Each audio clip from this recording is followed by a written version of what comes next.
നമസ്കാരം. റാഫ്റ്റോക്ക് ഫുട്ബോളിലേക്ക് ഏവർക്കും സ്വാഗതം. അന്താരാഷ്ട്ര ഫുട്ബോളിന്റെ ആവേശത്തിലേക്ക് നമ്മൾ എത്തിക്കഴിഞ്ഞു. യൂറോ കപ്പിനായിട്ടുള്ള ഒരുക്കങ്ങളിലാണ് യൂറോപ്പിലെ പ്രമുഖരൊക്കെ. ഇപ്പോൾ സൗഹൃദ മത്സരങ്ങൾ നടക്കുന്നു. ഇന്നലെ ഇംഗ്ലണ്ട് ഏകപക്ഷീയമായ 3 ഗോളുകൾക്ക് ബോസ്നിയ ആൻഡ് ഹെർസഗോവിനയെ പരാജയപ്പെടുത്തി. ഇംഗ്ലണ്ടിന് വേണ്ടി കോൾ പാൽമർ പെനാൽറ്റിയിലൂടെ ഗോൾ കണ്ടെത്തി. അദ്ദേഹം പെനാൽറ്റി ഗോളാക്കി മാറ്റുന്നതിൽ പ്രത്യേക വൈദഗ്ധ്യം പുലർത്തുന്നു. ട്രെന്റ് അലക്സാണ്ടർ-ആർണോൾഡും ഹാരി കെയ്നുമാണ് അവരുടെ ശേഷിക്കുന്ന ഗോളുകൾ കണ്ടെത്തിയത്. മത്സരത്തിൽ ആദ്യ 11-ലെ വാറ്റ്കിൻസ്, പാൽമർ, ബോവൻ തുടങ്ങിയവരെ മുന്നേറ്റങ്ങളുടെ ചുക്കാൻ ഏൽപ്പിച്ചുകൊണ്ടാണ് ഇംഗ്ലണ്ട് കളിക്കാനിറങ്ങിയത്.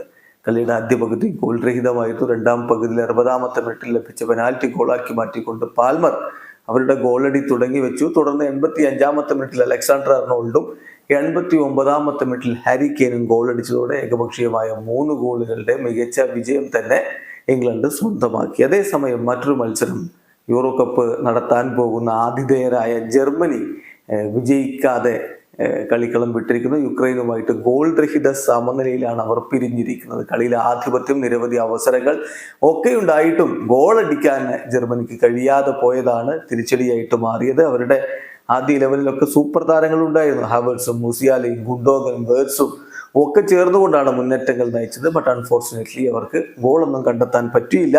അങ്ങനെ ഗോൾ രഹിതമായിട്ടാണ് ജർമ്മനിയുടെ മത്സരം അവസാനിച്ചിരിക്കുന്നത്. അതേസമയം ഇന്നലെ ക്രൊയേഷ്യ കളിച്ചിരുന്നു. ക്രൊയേഷ്യയുടെ മത്സരം ഏകപക്ഷീയമായ 3 ഗോളുകൾക്ക് അവർ നോർത്ത് മാസിഡോണിയയെ പരാജയപ്പെടുത്തി. വീഡിയോ അവസാനിക്കുന്നു. ഫുട്ബോൾ ലോകത്തെ കൂടുതൽ വിശേഷങ്ങളുമായി റാഫ്റ്റോക്സ് വീണ്ടും എത്താം.